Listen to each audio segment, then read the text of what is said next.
بسم الله الرحمن الرحیم. ګرانو قدرمندو، السلام علیکم. زه یم ستاسو کوربه فواد رودباري د نوي پروګرام سره ستاسو په درانه خدمت کې حاضر یم. ګرانو قدرمندو، څنګه تاسو ته پته ده موږ تاسو ته مختلف پروګرامز ښیو، مختلف زموږ سره میلمانه راځي، تاسو ته هغوی مخاطب کوو. نن زما سره د ماتو صوفا کوم پارټي چې ده د هغې عایشه ګلالۍ مرکزي چیرپرسن هغه راسره ناسته ده، د هغوی نه به تپوسونه کوو. زموږ سره اوسئ جي. السلام علیکم. وعلیکم السلام. څه ووایئ جي، تاسو د خپلې پارټۍ دا نوم داسې یکدم چینج کو، په دې به راسره لږ خبرې کوئ چې ولې تاسو دا نوم چینج کو، د پاکستان تحریک انصاف عایشه ګلالۍ یکدم تاسو دا نوم چینج کو، په دې به راسره لږ خبرې کوئ جي. دا جی ما په پاکستان عوام په مطالبې باندې او هغې په ډیمانډ باندې چې کومکې پاکستان تحریک انصاف نه د عوامو ډېر سخت نفرت شولو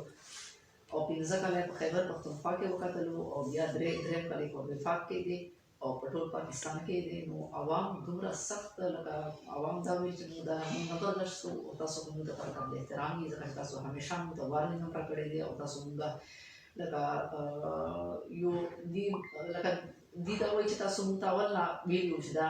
د پي ټي آی ګورنمنټ په دا سچویشن یو مجاهده ما ته ویلي. نو خبره دا ده چې موږ خو جماعت صوفا ځکه چینج کړلو چې یو خو د پاکستان ځوانان چې کوم دي موږ وروڼه دي کشران دي هغه ډېر زیات تباه شول، والدین ډېر زیات پریشان دي او څه مستقبل د ماشومانو د ځوانانو سوچ نشته، څه ویژن نشته، بس صرف کنځلې دي او بدکلامي ده او سیاسي کارندې جوړ شي د پارټو او خپل هیڅ مستقبل نه وي. نو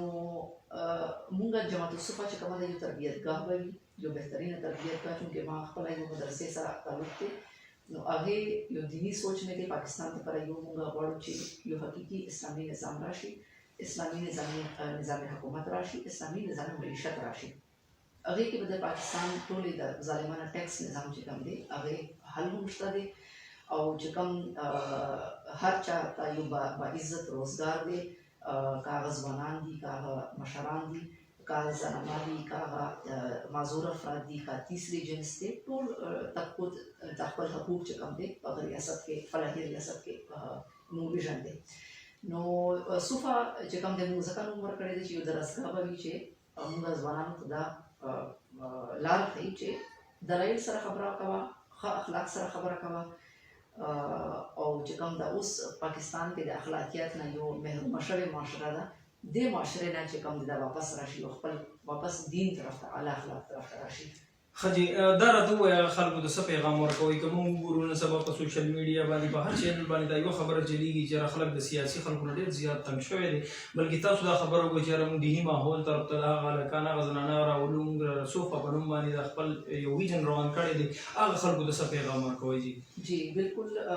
اصل کې خلک خو ځکه تنګ دي د ټولې سیاسي پارټو نه چې ټولې سیاسي پارټۍ یې ازماو کړی دي، اقتدار کې راغلي دي او ټولې پارټو چې کوم دی قوم مقروض کړی دی، قرضې په راوستې دي او چې کوم لکه موږ پیغمبر صلی الله علیه وسلم دا ویل دي چې قرضدار په نماز جنازه هم نه کېږي. نو آیا د پاکستاني قوم چې کوم دی نماز جنازه زه خو نه شمارم چې دا جایزه ده، ټول پاکستاني قوم چې کوم دی ماشوم پورې قرضدار دی. نو هره پارټي په دې جرم کې ملوثه ده، هره او د قرضو سره یې څه کړي هم نه دي، لکه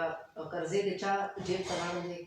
چا جایدادونه په جوړ شول، هغې تفصیلات هم دي نه ورکوي پارټۍ چې کله تپوس وکړي نو بیا ورشي په فوج باندې حملې وکړي، ورشي په عدلیه باندې حملې وکړي، نو پاکستان ماتولو خبره وکړي، داسې عناصر چې کوم د پاکستان ماتولو سازشونه کوي هغې سره په یو سټیج کښېني. نو